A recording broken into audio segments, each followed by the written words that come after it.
Hey guys, I'm Ryan Van Nieuwenhuis, also known as the Barbell Doc, and today we're going to talk about 3 drills that you can do to help improve your ankle range of motion and therefore improve your ability to squat to full depth. Now, I work with a lot of people who squat in some manner, whether it's weightlifters, crossfitters, powerlifters, or just people who like to work out in general. And a lot of people have trouble getting to full depth in their squat. Now, I found that a big contributor to this is having limited ankle range of motion, as having limited ankle mobility will limit how far forward your knees can travel past your toes, and therefore limit your depth for squatting. So we're going to go over 3 techniques that you can do to help clean up your ankle range of motion. Now, the first thing that you need to know is that improving your range of motion, flexibility, mobility, whatever you want to call it, is not a quick and easy fix. It's something that takes a lot of dedicated effort to in order to actually improve.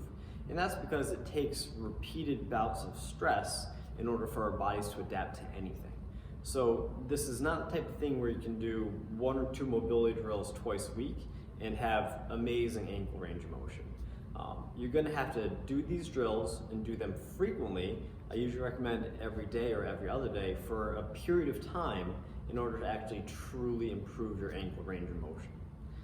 Also, one of the best ways to improve your ankle range of motion, besides these 3 drills I'm going to show you, especially in a context as specific as squatting, is to practice your squat more, and specifically practice holding the bottom position of the squat more. So what I recommend to most people is during your warm-up sets for squatting for whatever days you squat on, practice doing some slow eccentric work with pauses in the bottom. If you do that frequently enough and start loading that up, that's another great way to improve your ankle range of motion. Now, let's head to the first of these 3 ankle drills that I'm going to show you. So, the first drill is the banded ankle mobilization.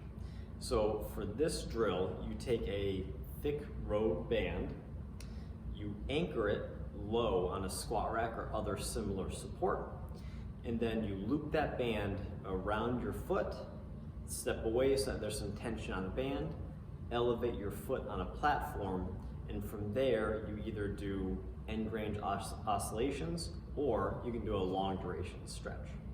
Now, the 2 keys with this mobilization is you want the band directly on the top of your foot underneath your ankle joint, and you also want the band to pull backwards and downwards at the same time. So once you have those 2 key points in place, you can then perform the end range oscillations. I usually recommend 3 to 5 sets of 20 to 30 reps, or you can perform an end range static hold. For that, I recommend 3 to 5 reps of at least 30 seconds, if not closer to a minute. With the longer duration holds, the more often you do them and the longer duration that you hold them for, the quicker that you will notice improvements in your range of motion.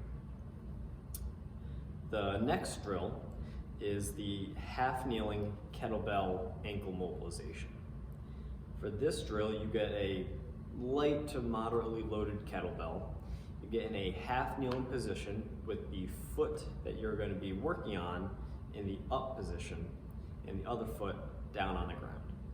From here, you place the kettlebell on the top of your knee at your distal thigh, get in the split stance position, and then you're going to drive your knee as far forward past your toes as you can without letting your heel come up off the floor.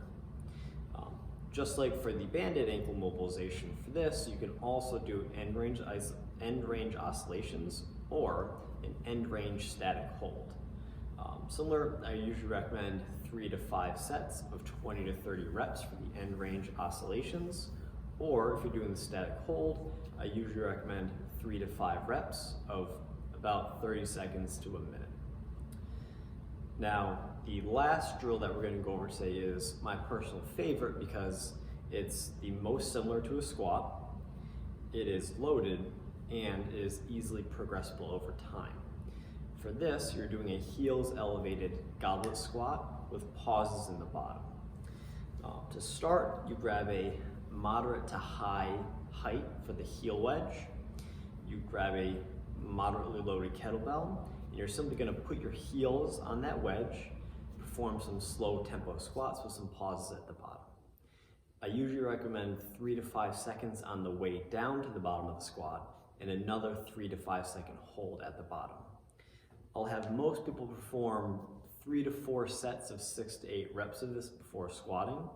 And the key with this is that you want to progress the load that you use for the kettlebell and the height of the heel wedge over time. So you start off with a larger heel wedge, and as you do this drill more frequently, your ankle range of motion starts to improve more. You slowly decrease the height of the wedge. Eventually, after doing this for a while, you'll be able to squat to full depth just with the kettlebell without any heel wedge necessary.